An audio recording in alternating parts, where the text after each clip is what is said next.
लेकिन शुरुआत अशोक वानखेड़े जी मैं आपसे कर रहा हूं। उत्तर प्रदेश की सियासत में काफी हलचल मची हुई है। कहा जा रहा था कुछ दिनों पहले तक कि जयंत चौधरी कहीं और जा सकते हैं, सत्ताधारी दल के साथ जा सकते हैं, लेकिन ऐसा दूर दूर तक नहीं हुआ। जयंत चौधरी अंततः अपने पिता की और अपने दादा की जो जनता दल परिवार की विरासत है उसके साथ खड़े हो गए, यानी अखिलेश यादव के साथ खड़े हो गए। ठीक इसी तरह किसान आंदोलन ने भारतीय जनता पार्टी की जिस तरह से जमीन खोदी है पश्चिमी उत्तर प्रदेश में, उसको लेकर के प्रधानमंत्री को झुकने के लिए मजबूर कर दिया। उन्होंने आकर के कैम ऑन द रिकॉर्ड कहा कि दिए के प्रकाश जैसा स्वच्छ ये बिल हुआ करता था, जिस बिल को किसान भाई मानने के लिए तैयार नहीं है, तो मैं इसे वापस लेता हूं। इस पर किसान नेताओं का भी कहना है, राकेश टिकैत ने ऑन द रिकॉर्ड कहा कि प्रधानमंत्री की बातें इतनी सहज भुली हुई है, जरूर कोई ना कोई प्लान भी है इनके पास, कोई बात है। और तीसरी चीज ये है कि योगी आदित्यनाथ और केंद्रीय गृह मंत्री अमित शाह के बीच जो सियासी द्वंद्व की खबरें हैं कि मोदी के बाद कौन, इन सब से निपटने के लिए ब्यूरोक्रेटिक सर्कल से जो सूचनाएं छन कर आ रही है वह ये आ रही है कि कहीं ना कहीं भारतीय जनता पार्टी एक गंभीर मंथन में लगी हुई है कि पश्चिमी उत्तर प्रदेश को स्टेटहुड प्रदान कर दिया जाए। क्या आपको लगता है कि भारतीय जनता पार्टी जिस प्रकार से लद्दाख को अलग करती है एक रात में, एक झटके में, उस प्रकार से भारतीय जनता पार्टी अपने सियासी नफा नुकसान के लिए बिना किसी सामाजिक, आर्थिक और किसी फिजिबल या किसी वैलिड पॉइंट को सामने रखे हुए सिर्फ सियासी नफा नुकसान के लिए उत्तर प्रदेश के साथ इस तरह की चीजें कर सकती है? और क्या किसान आंदोलन के मुद्दे इससे गौन हो जाएंगे? बहुत सारी सवाल, कहां से शुरू करूं यहीं से, क्योंकि आपके सवाल एक के बाद एक, एक के बाद एक के बाद भूमिका में रहते हैं। अभिषेक जी, सबसे पहली बात है कि चुनाव सर पे है। भारतीय जनता पार्टी ने सबसे पहले अपने अपने पार्टनर तय कर लिए। उन्होंने अपने पार्टनर तय कर लिए, उनके साथ बातचीत हुई, उनको केंद्रीय मंत्रिमंडल में किसी को अकोमोडेट किया, किसी को राज्य के मंत्रिमंडल में अकोमोडेट किया। उन्होंने अपनी अपनी अपना गुट तैयार कर दिया, अपने पूरे मैदान में टीम के साथ उतरे। दूसरी ओर समाजवादी पार्टी है, क्योंकि बाकी विपक्ष सब एक दूसरे को तोड़ रहा था। और जैसा कि होता है कि कुछ लोग बस स्टेशन पे खड़े रहते हैं और जब बस चलने लगती है तो बस में घुस जाते, फिर तब तक बाहर ही खड़े रहते। तो जब उन्होंने देखा कि अब बस चलने लगी है और जो समर्थन मैसिव मिल रहा है अभी वर्तमान में अखिलेश को, तो ये बात तो तय है कि ये Samajwadi party versus BJP, Akhilesh versus Modi, क्योंकि योगी तो क्या, मोदी चुनाव लड़ रहे हैं, मोदी, ये चुनाव हो गया है। ऐसे में जो लोग उनके साथ नहीं जाते उनकी मजबूरी है कि वो अखिलेश के साथ ही जाए। जयंत की बात है तो जयंत जाते तो कहां जाते, जयंत अकेले लड़ते तो क्या लड़ते, क्योंकि किसान के तीनों कानून वापस लेने के बाद भी जो भारतीय जनता पार्टी को एक आशा थी कि ये आंदोलन समाप्त हो जाएगा, किसान वापस घर चला जाएगा, पश्चिमी उत्तर प्रदेश में जय जयकार होगी, उसमें से कुछ नहीं हो रहा है। क्योंकि जो प्रताड़ना झेली है 1.5 साल किसानों ने, इसका हिसाब किसान मांग रहे हैं। किसान की वर्तमान सरकार पे कोई विश्वास नहीं है। विश्वसनीयता सबसे बड़ा संकट है केंद्र सरकार और राज्य सरकार। उसके बाद जो 700 लोग शहीद हुए उनका क्या, उनकी शहादत को इतनी जल्दी नहीं छोड़ेंगे। एमएसपी का मसला अभी तक पेंडिंग है और भी बाकी मांगे जो पेंडिंग है। इसलिए उन्होंने पहले ये सोचा कि चलो पश्चिमी उत्तर प्रदेश छोड़ के बाकी अंचलों में अपन तगड़ा कर लेंगे। पूर्वांचल एक्सप्रेस वे निकाला, प्राइम मिनिस्टर प्लेन से लैंड हो गए, बहुत जय जयकार हुई। अभी एक एयरपोर्ट जो अनाउंस हो रहा है उसके लिए बड़ा पेंडाल लगे हुए हैं, वहां कुछ घोषणाएं हो सकती है। और ये लगातार जन समर्थन जुटाने की बात है, उनके पास बेचने के लिए कुछ नहीं। भारतीय जनता पार्टी की जो केंद्र राज्य की सरकार है वो इतनी नाकारा साबित हुई कि उनके पास कोई अचीवमेंट के नाम पे है नहीं। और अचीवमेंट किसको बताएंगे, जिन पे आपने राज्य किया, जिन लोगों को आपको जवाब देना है, वही आपको पूछ रहे हैं। आप विज्ञापन में आपने बनाए हुए विज्ञापन कुछ भी छापो और गोदी मीडिया से कुछ भी कहलवा लो, लेकिन जिसके घर में जो घटा है तो जो भोग रहा है उसके भोग को आप क्या बदलोगे। तो वर्तमान में जो लगातार विरोधी पार्टियां हैं वो एक एक करके, चाहे आम आदमी पार्टी भी हो, चाहे दूसरे गुट हो, ये तमाम लोग अब अखिलेश के साथ लगातार मीटिंग करते आ रहे हैं। और मुझे लगता है दिसंबर में दोनों पाले तय हो जाएंगे, अखिलेश जी के साथ कौन और बीजेपी के साथ। तो बीजेपी ने पहले ही तय कर दिया। लेकिन इन सब के बावजूद जब एक किसान बिल वापस लेने का दांव भी फेल होता नजर आया, ऐसे में भारतीय जनता पार्टी अपना ब्रह्मास्त्र जरूर निकालेगी, और वो ब्रह्मास्त्र है हिंदू मुस्लिम। चाहे आप इसको नकारो, लेकिन ये वस्तुस्थिति है। पूरा दिसंबर का महीना खाली पड़ा है, जनवरी का महीना पड़ा है। जितना चुनाव नजदीक आएगा उतना इसकी आशंका और तेज हो जाएगी, क्योंकि दिसंबर में कुछ हो गया तो लोग तब तक शायद मार्च फरवरी तक भूल जाएंगे। ये जनवरी का जो महीना है बहुत क्रुशियल होगा, और लगातार इनके साथी जो लोग हैं, क्योंकि ये ट्रिगर पॉइंट होता है जब मिसाइल लॉन्च करना होता है, तो ब्रह्मास्त्र जब लॉन्च करना है या मिसाइल लॉन्च करना है हिंदू मुसलमान वाला, तो उसके लिए लॉन्चिंग पैड भी चाहिए, उसके लिए बाकी चीजें भी चाहिए। तो ओएसी जैसे लोग आके उसको लगातार मदद करते रहते हैं कि ओएसी आएंगे, वो शाहीन बाग की बात करेंगे, वो मुसलमानों के फेवर की बात नहीं करेंगे, वो हिंदुओं पे हमला करेंगे। क्योंकि भारतीय जनता पार्टी जानती है कि वर्तमान में योगी जी के राज में राजपूत छोड़ के कोई खुश नहीं है। ब्राह्मण नाखुश है, ओबीसी नाखुश है, अति दलित नाखुश है, दलित नाखुश है, ट्राइबल्स नाखुश है।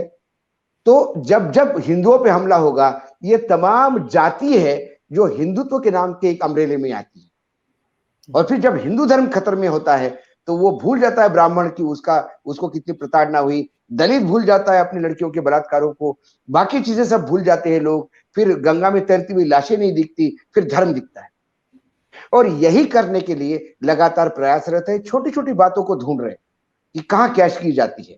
सलमान खुर्शीद एक किताब लिखते हैं, क्या है सलमान खुर्शीद, उनकी डिपॉजिट जब्त, उनके पत्नी का डिपॉजिट जब्त। कौन से बड़े नेता है, उनका कांग्रेस में मंत्री थे, चलो इतिहास हो गया, ऐसे कई मंत्री धक्के खाते हैं दिल्ली में, लेकिन उनके किताब में कहीं हिंदुत्व को और बोको हराम को जोड़ा, आईएसआईएस को जोड़ा। तो उसको इतना बड़ा करना कि मानो एक सलमान खुर्शीद इतना बड़ा व्यक्तित्व है कि पूरे हिंदू धर्म पे उन्होंने कालीमा पोत दी। या ओएसी जिनका फुटप्रिंट पुराने हैदराबाद तक सीमित है, निजाम तक, जो महाराष्ट्र के मराठवाड़ा के उस्मानाबाद से लेकर औरंगाबाद और नांदेड़ तक सीमित है, वो एकदम यूपी के बड़े नेता हो जाते हैं, और उनका मुसलमानों के, पूरे देश के मुसलमानों के नेता हो जाते हैं। उनको मुसलमानों का पूरे देश का नेता बीजेपी करती है, क्योंकि बीजेपी को जगह चाहिए। मैंने आपको कहा था ना, नवरात्र में मैं एक फंक्शन में गया था, ये मैं रिपीट कर रहा हूं शायद आपके चैनल, और फंक्शन में गया था तो वहां पे अयोध्या के एक मंदिर के महंत भी थे, क्योंकि साथ में बैठे थे। तो मैंने पूछा अयोध्या में क्या हो रहा है, उत्तर प्रदेश में क्या होगा चुनाव में। उन्होंने योगी जी आएंगे। मैंने बोला लेकिन काम तो किया नहीं योगी जी ने। बोले काम को कौन पूछता है, वो शाहरुख वाके लौंडे को अंदर कर दिया, देखो कैसा लोग हिंदू पीछे खड़ा हो जाता है। मतलब शाहरुख खान का लड़का मुंबई में अरेस्ट करता है एनसीबी, और उसको यदि उत्तर प्रदेश में आप कैच करने का प्रयास करते हो, तो आप देखिए भारतीय जनता पार्टी कितनी माइन्यूटली लगी हुई है कि कहां जगह मिलती है पैर रखने। अब ये उत्तर प्रदेश के बाकी विपक्षी दलों का काम है कि ये तमाम कोशिशें होने के बावजूद जो जिंदा इश्यूज है, जो गवर्नेंस की इश्यूज है, जो विकास की गाथाएं हैं जो ये गा रहे हैं, उसको ध्वस्त करते हुए नया कुछ ऐसा लोगों के सामने दे। जैसा आज अखिलेश ने 25 लाख रुपए घोषित किए जो भी शहीद हो गए उन किसानों के लिए। वो क्या 100-200 करोड़ का खेल है, उससे ज्यादा वो सफाई महोत्सव में खर्चा करते हैं। लेकिन वो कैच इसलिए हो गया है कि अब उस पर बीजेपी कुछ बोल नहीं पाएगी। बीजेपी बोल नहीं पाएगी उनने 25 दिए तो हम 50 देंगे, क्योंकि उन मरने वालों को वो शहीद मानते नहीं, उनको खलिस्तानी मानते हैं, देश तोड़ने वाले मानते हैं, टुकड़े टुकड़े गैंग मानते हैं। अब टुकड़े टुकड़े गैंग के लोग मरेंगे तो उसमें बीजेपी कैसा पैसा देगी। तो बीजेपी के लिए वो दुखती रग हो गई है, वो निगलती बनती नहीं, उगलते बनती नहीं। और जब जब प्रधानमंत्री गिनाएंगे मैंने किसानों के लिए क्या कहा, तब अखिलेश एक ही बात कहेंगे कि मैंने मरने वालों को 25 लाख रुपए दिए, आप बताओ आपने क्या किया। वहां बीजेपी चुप है। ऐसे छोटे छोटे लोगों को ढूंढने पड़ेंगे, क्योंकि दिसंबर और जनवरी ये बहुत क्रूशियल महीना है। हम तो यहाँ डिस्कस करते हैं, लेकिन यथार्थ वहां पे जो गलियों में लोग घूम रहे हैं वो क्या क्या कर रहे हैं, आप सोच भी नहीं सकते किस लेवल पे चीजें जा रही है। सभा नकवी जी, भारतीय जनता पार्टी के बारे में परसेप्शन है कि बीजेपी स्ट्रेट फाइट से बचना चाहती है, आमने सामने के मुकाबले से। भारतीय जनता पार्टी को बंगाल में झटका लगा जब 40% वोट ला करके वो तकरीबन 1/4 सीटों पर सिमट गई थी। उत्तर प्रदेश में जैसे जैसे बहुजन समाज पार्टी मुख्य लड़ाई से बाहर होती दिख रही है, अखिलेश जयंत और राजभर का जो गठबंधन है, बाबू सिंह कुशवाहा भी उसमें, ये जो गठबंधन है, इस गठबंधन का मुकाबला करने में भारतीय जनता पार्टी पूरब में भी फेल साबित हो रही है। पश्चिम की तो बात ही ना करें, पश्चिम में तो जो हालात है वो तो पहले से on the day one clear बताया जा रहा है कि बीजेपी वहां पर इस बार उसको बहुत भयंकर लॉस होगा। क्या आपको लगता है कि जो स्ट्रेट फाइट से बचने के लिए, जनता का ध्यान बटाने के लिए भारतीय जनता पार्टी के पास किस तरह का प्लान बी मौजूद है, या किस तरह के प्लान बी पर, क्योंकि भाजपा के पास कोई प्लान बी होता नहीं है, वो नागपुर से आता है, आप भी नागपुर से आते हैं। वर्तमान में जो भाजपा है, यहाँ नागपुर का दखल थोड़ा कम ही है। नागपुर ग्राउंड वर्क जरूर करता होगा, लेकिन ये वर्तमान की भाजपा नागपुर के भी हाथ से निकल चुकी है। मैं मानता हूं कि वो स्ट्रेट फाइट तभी करती है जहां कांग्रेस सत्ता में है। जहां कांग्रेस बड़ी पार्टी है और दूसरा कोई अन्य पार्टी नहीं, वहां बीजेपी हेड ऑन लेती है। जहां रीजनल पार्टियां आ जाती है, क्षेत्रीय क्षेत्र आ जाते हैं, वहां बीजेपी माने बीजेपी पस्त हो जाती है। आप देखिए दक्षिण की सारे राज्य देखिए, उसके बाद आप उड़ीसा देखिए, आप बंगाल देखिए, आपने बिहार में किया खेल, वो भी आपको आरजेडी के साथ, वो जनता दल यूनाइटेड के साथ करना पड़ा। आपको कर्नाटक में भी आपने खेल किया, तो आपको कहीं ना कहीं उधार का Sindhu directly indirectly under hand dealing के तहत देवगौड़ा की पार्टी से करना पड़ा। आप जम्मू कश्मीर में गए, वहां पीडीपी के साथ करना पड़ा। आप जहां कांग्रेस है वहां आमने सामने हो जाते हैं, कभी कांग्रेस जीतती है, कभी आप जीतते हैं। उत्तर प्रदेश की स्थिति अलग है। उत्तर प्रदेश में क्षेत्रीय दल समाजवादी पार्टी, बहुजन समाजवादी पार्टी, ये ताकतवर पार्टियां थी। पिछले चुनाव में समाजवादी पार्टी के घर में इतने झगड़े थे और सत्ता में रहने वाले पक्ष को सत्ता डिफेंड करने में तकलीफ होती है, क्योंकि आप कितना भी करो, कुछ ऐसा हो जाता है कि जो आपने किया नहीं, उसकी जनता बार बार हिसाब लेती है और विपक्ष बार बार उसी को आगे करता है। बीएसपी अरे कांग्रेस, बीएसपी और इनका गठबंधन कैसा लड़ा, किस मन से लड़ा, सब जानते हैं। और तब डबल इंजन की सरकार, यह कंसेप्ट लेके मोदी जी आए थे कि केंद्र में मैं हूं, राज्य में यदि तुम दोगे तो हम जो अखिलेश ने अभी किया है उससे भी कई गुना ज्यादा करेंगे। गुजरात का मॉडल बेचा था, तब हिंदू मुसलमान नहीं हो रहा था। तब तमाम लोगों ने सोचा कि एक नया बीजेपी को, मोदी के बीजेपी को प्रयास किया जाए। उसके बाद उन्होंने मुख्यमंत्री किसको बनाया? एक बहुत ही कड़वे हिंदुत्ववादी नेता को, जिसके समर्थन में 2 एमएलए नहीं थे, जिसके लोगों को टिकट तक नहीं दिया गया था। और जब आपने उस हिंदुत्व वाले, कड़वे हिंदुत्व वाले को बिठाया, तब उत्तर प्रदेश की जनता समझ गई कि इनका एजेंडा क्या है, और उस एजेंडे पे लगातार चलते गए। ठाकुरवाद पनपता गया। मैं बिल्कुल, मैडम जो कह रही थी कि संघ ने बहुत ज्यादा काम किया, लेकिन संघ काम करके मतदाता तैयार कर सकता है। उस मतदाता को यदि बहुत ज्यादा प्रताड़ित हुआ तो संघ का कार्यकर्ता भी जा नहीं सकता। अभी गांव में ये स्थिति हो गई। लोग बोलते हैं कि तुम्हारी ये बीजेपी है जिन्होंने हमारे घर पे बलात्कार करवाए बच्चों और लड़कियों पे, और पुलिस इतना नंगा नाच कर रही है कि आप समझ नहीं पा रहे हो। तो उनको लग रहा है कि मुलायम सिंह के यादव के टाइम का जंगल राज बेटर था। ये तो उससे भी गया गुजरा राज है। मुलायम सिंह के टाइम पे पत्रकार लिख तो सकते थे, बोल तो सकते थे, हर तीसरे आदमी को राष्ट्रद्रोह और राजद्रोह का डर तो नहीं था। वो आतंक फैलाते गए और उन्हें लगा कि आतंक के भरोसे हम जीतते गए। दिल्ली लगातार प्रयास करती रही कि योगी आदित्यनाथ का काम ठीक ठाक हो, लेकिन योगी आदित्यनाथ को प्रधानमंत्री बनने की ठान ली थी उन्होंने। उनको लगा कि भाई आप प्रधानमंत्री का उम्मीदवार हूं, अब मैं इनकी क्यों सुनूं। बीजेपी की अंदरूनी झगड़े वहां मार खा गए। अभी राजेश भाई ने कहा कि गोरखपुर की सीट हार गए लोकसभा। मुझे याद है लोकसभा की सीट हारने के बाद तुरंत योगी जी को पूछा था कि आपकी सीट कैसे हार गए, आप तो मुख्यमंत्री है।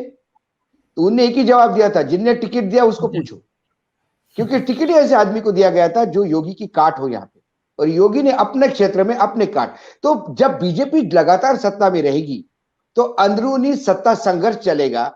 जो कांग्रेस ने 60 साल झेला वो बीजेपी 16 साल झेल पाएगी, ऐसा मुझे नहीं लगता। यही सत्ता संघर्ष है जो गुजरात में आपको पूरी टीम की टीम बर्खास्त करनी पड़ रही है। यदि, इसीलिए मैंने कहा कि इनके पास घूम फिर के कुछ नहीं होता। उत्तर प्रदेश गुजरात नहीं है। उत्तर प्रदेश में जातियां बहुत ज्यादा प्रोमिनेंटली काम करती है राजनीति में, और जातियों का खेल आज से नहीं, बहुत पहले से चलता रहता है। इन जातियों को यदि आप सोशल इंजीनियरिंग के तहत इकट्ठा करना चाहोगे तो आपने विकास का काम तो कुछ किया ही नहीं कि सारी जातियां इकट्ठा हो जाए। तो इनको फिर हिंदू धर्म की दुहाई देकर इकट्ठा करनी पड़ेगी, और हिंदू धर्म की दुहाई तब दी जाती है जब हिंदू धर्म संकट में बताया जाता है। हिंदुओं पे हमला होते से सब लोग इकट्ठा हो जाते हैं, नहीं तो ये इतिहास है इस देश का। छत्रपति शिवाजी की फौज में कौन थे? क्या मराठों ने वहां लड़ाई लड़ी थी? छत्रपति ने अपने बेटे को लिखा हुआ पत्र है, वो आर्काइव्स में पड़ा हुआ है। वो संभाजी को लिखते हैं, यदि इस मराठा साम्राज्य को रक्षा करनी और इसको बढ़ाना हो तो मराठे और ब्राह्मणों पर विश्वास मत रखना। मराठे जागीर मांगते हैं और ब्राह्मण वतन मांगते हैं। 12 पगड़ी जाति के लोग, जिसमें आदिवासी, जिसमें शेड्यूल कास्ट, जिसमें शेड्यूल ट्राइब, जिसमें ओबीसी तबके, ये तमाम लोग साथ में रखो तो तुम आगे बढ़ पाओगे। होलकर मराठा नहीं है, होलकर तो शेफर्ड है, गाय भैंस चराने वाले। तो वो इकट्ठा वही प्रिंसिपल पे ये चलते हैं, लेकिन उनके पास शिवाजी जैसा कोई सामाजिक उत्थान करने वाला नेता तो है नहीं, क्योंकि आपने जिससे 4 साल राज करवाया उसने तो मठ चलाया, उत्तर प्रदेश सरकार तो चला ही नहीं। और जब आप मठ चलाओगे तो लोग नाराज होंगे, और जब लोग नाराज होंगे तो फिर संघ ने कितना भी काम किया हो। और ये जो 40% आपने बताया कि ये वोट परसेंटेज बड़ा है, इतना वोट परसेंटेज तो गुजरात में भी था। नरेंद्र मोदी 120 सीट लेके आए थे, नरेंद्र मोदी प्रधानमंत्री बने। सारे देश के नेता पहुंच गए गुजरात चुनाव में, क्यों 100 का आंकड़ा पार नहीं कर पाई बीजेपी? क्या कारण था? मैं नहीं समझ रहा हूँ अशोक जी, मैं समझ नहीं रहा हूँ, मैं जानना चाहता हूँ आपसे, आपका लंबा अनुभव है। जो नरेंद्र मोदी का जो एक तथाकथित हिंदुत्व की बात होती है, वो वहां तो सक्सेसफुल हो जाता है जहां पर मुस्लिम मतदाताओं का प्रतिशत सिंगल डिजिट में है, यानी 10% से कम है।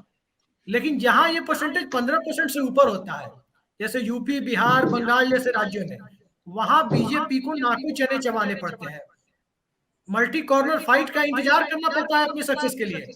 नहीं, ऐसा नहीं, जरूरी नहीं। देखिए, मैं बोल रहा हूं कि ये देश बहुत विविध तरीके से है। आप जैसा गुजरात का चुनाव लड़ते वैसा उत्तर प्रदेश का नहीं लड़ सकते। आपने उत्तर प्रदेश के और गुजरात के तर्ज पे बंगाल का चुनाव लड़ा, वहां मुसलमान बहुत ज्यादा है, अच्छी खासी पॉपुलेशन है। वहां के हिंदुओं ने और मुसलमानों ने आपको औकात दिखा दी, आईना दिखा दिया। ये बात अलग है कि आप 300 से 73 हो गए करके अपनी ही पीठ थपथपाते हो।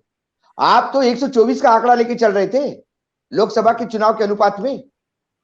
वो 124 23 कैसा हो गया? जो 34 लोग आ गए में उनमें से 32 लोगों का डिपॉजिट कैसा जब्त हो गया?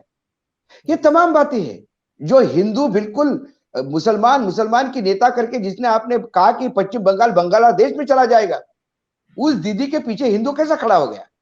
क्योंकि वह बंगाली अस्मिता थी, वह हिंदू मुस्लिम नहीं चला। गुजरात में एक चीज चलेगी, मध्य प्रदेश में एक चीज चलेगी, महाराष्ट्र में एक चीज चलेगी, वो जरूरी नहीं उत्तर प्रदेश में। उत्तर प्रदेश में हिंदू मुस्लिम इसलिए मैं कह रहा हूं कि इन्होंने बड़े विश्वास के साथ एक कड़वे हिंदुत्ववादी नेता जो भगवा पहनता है उसको मुख्यमंत्री बनाया, और बार बार चूड़ी कसने की बात हो रही थी। तो अब वो चूड़ी कसने की बात आपकी फेल हो रही। आपने माफी मांगी, माफी किससे मांगी? आपने किसान कानून आपने माफ कर लिए होते कि भैया मेरे से गलती हो गई, बहुत बड़ी गलती हो गई, मैं कानून वापस लेता हूं, किसान भाई मुझे माफ कर दे, बात खत्म हो गई थी। उन्होंने माफी ऐसी नहीं मांगी, उन्होंने कहा कि कानून बहुत बढ़िया थे, आपकी तरक्की के लिए लाया था, आप महामूर्ख हो, नहीं समझ पाते हो, क्या करूं, मैं माफी चाहता हूं भैया, बंद कर रहा हूं, चलो आप जाओ, आप तुम घर। ये माफी मांगना नहीं है, ये गाली देना है। किसान इतना मूर्ख नहीं, वो समझ गया इस बात कि चुनाव के डर से आपने अमरिंदर सिंह को प्रॉमिस किया कि जब तक हम चिंता मत करो, चुनाव के पहले ले लेंगे कानून वापस। क्या कैबिनेट के आधा दर्जन लोगों ने नहीं बोला था मोदी जी को अकेले मिलके कि ये किसान कानून तकलीफ देगा, वापस ले लो? तब उन्होंने क्या कहा था? अरे आपको समझ में नहीं आता, ये अभी ठीक हो जाएंगे। अब क्यों वापस ले लिए? क्योंकि ये चुनाव का डर था। अब आपने किसान के कानून वापस ले लिए, अब आपको ये दिखाना है कि किसान खुश है, अब वो मेरे हो गए।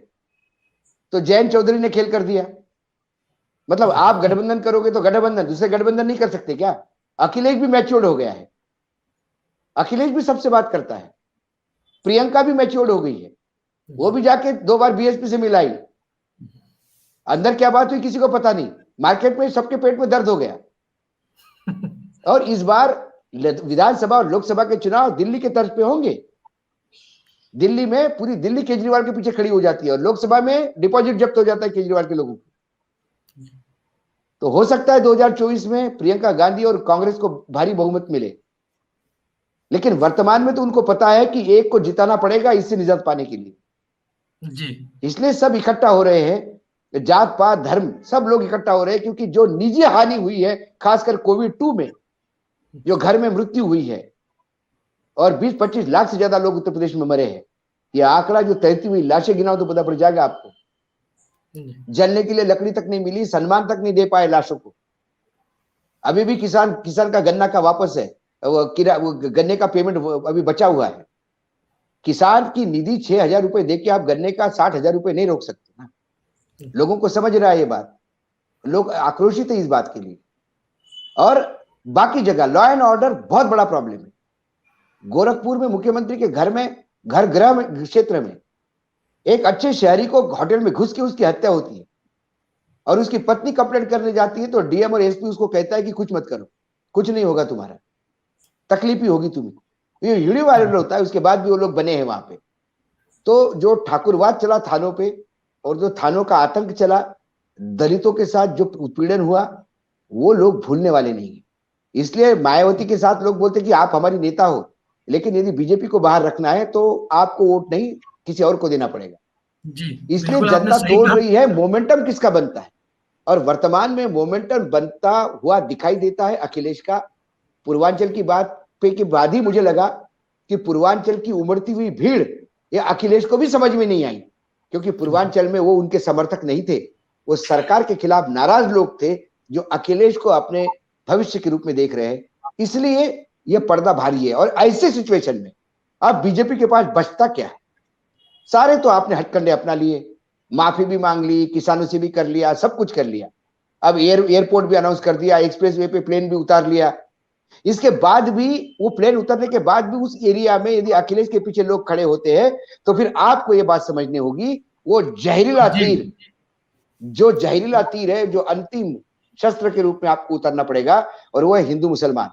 और वो जिस हिसाब से ओवैसी उतरे हैं और जो ओवैसी की भाषा बोलती है कि एक बहुत बड़ी स्क्रिप्ट लिखी हुई है, और वो स्क्रिप्ट कब मंचन होगी और उस मंचन होने के बाद उसका प्रतिसाद क्या होगा, हम तो सिर्फ प्रार्थना कर सकते हैं कि ये सामाजिक ताना बना बना रहे, कोई दंगे ना हो चुनाव तक, क्योंकि दिसंबर और जनवरी ये दो बहुत क्रुशियल महीने हैं जिसमें कुछ भी हो सकता है। और बीजेपी की तरफ से बोलने वालों की एक बहुत बड़ी फौज है जी। जो एक किताब का लिखा हुआ, सलमान खुर्शीद का लिखा हुआ अभी उत्तर प्रदेश में उतार रहे हैं।